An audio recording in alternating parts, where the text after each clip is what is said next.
You know, we're competitive by nature, regardless of what we do. As an Americans, we're just a competitive breed. Whether we sit at home and we watch the University of Tennessee play the University of Alabama, we kind of compete with each other. We say, I'll bet you a Coca-Cola that he doesn't make this field goal, or I'll bet you a cheeseburger or lunch tomorrow that we win by 3.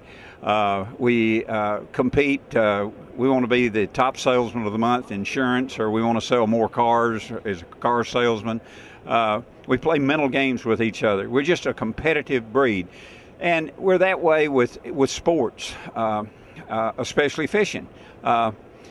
We compete to win, but you have to accept defeat. If you can't accept defeat, you shouldn't compete. And I remember the worst defeat, I believe, that I ever experienced, and it took place in 1973 on Clark Hill Reservoir in a Bassmaster Classic. That was the Super Bowl. That was the Masters. That was the World Series. That was the big event. And I came so close. I remember that event like it was yesterday. I was fortunate.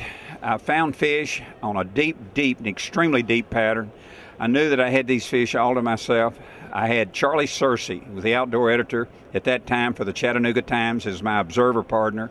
I had fish 38 feet deep between a creek channel and the Savannah River channel.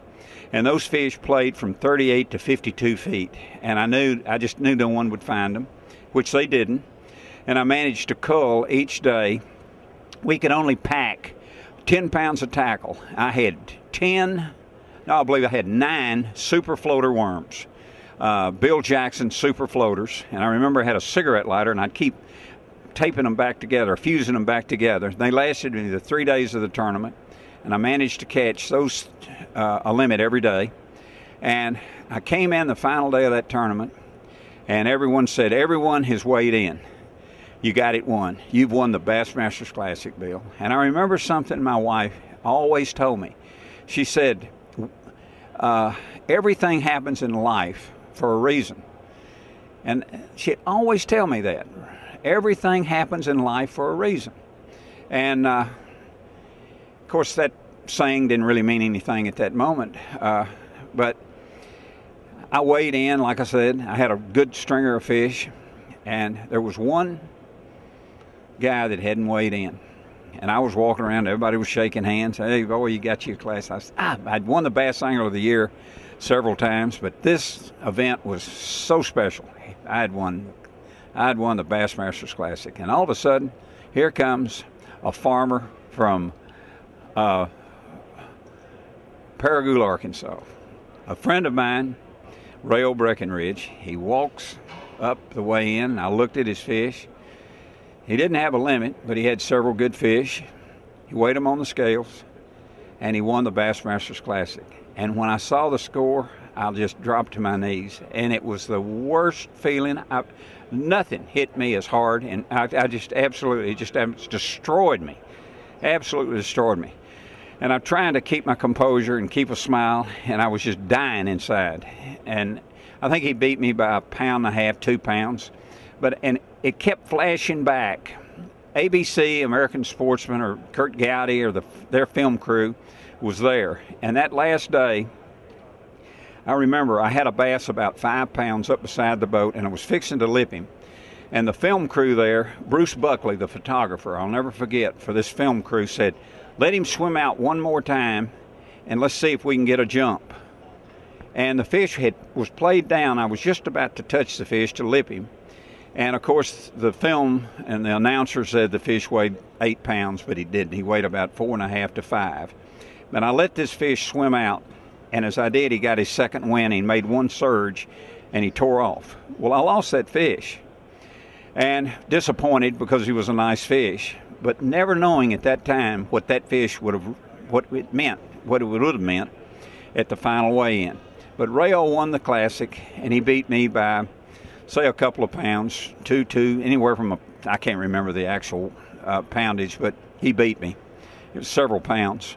And that flashback then to that 4.5 pounder that got off. And But him winning it just absolutely destroyed me. And I kind of walked up to him, I hugged his neck, I shook his hand, and I wanted to cry, but I held back. And I walked over to my wife, and she just kind of gave me a big hug and squeezed my hand. And she said, "I am so sorry. I know how you feel." And I said, "It's just about to kill me." I said, "Gosh, I just knew I had this thing won." And nothing in my life that I wanted more than that win. And of all the tournaments that I had won and everything that I'd accomplished in my life, this was the biggest downer that had ever hit me. And she said, "I want to tell you something." She said, "You remember I told you everything in life happens for a reason?" She said, "Rayo is a farmer. You know that." And I said, "Yeah." "Well, they've had 2 bad years farming." I said, "Yeah, I remember Rayo talking about that." She said, "I want you to think about something. Marilyn, you don't know this, but Marilyn, Rayo's wife, is losing her sight." I said, "Really?" She said, "Yes." And with 2 bad years of farming, financially, they're in pretty bad shape. This win today, the money that he'll win from this classic, will enable her to go to a major hospital and restore her sight. And when she told me that, I kind of looked up and I thought, everything happens for a reason. And that feeling, that depression, that feeling of defeat, of my feelings just turned 180 degrees. And I grabbed her and I hugged her and I said, "You're right. Everything happens for a reason."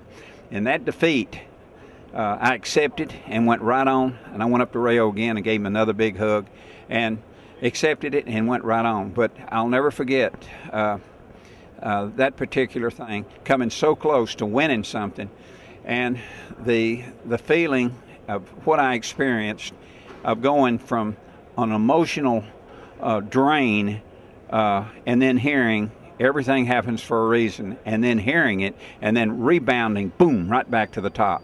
But that was quite an experience and something that I'll never forget.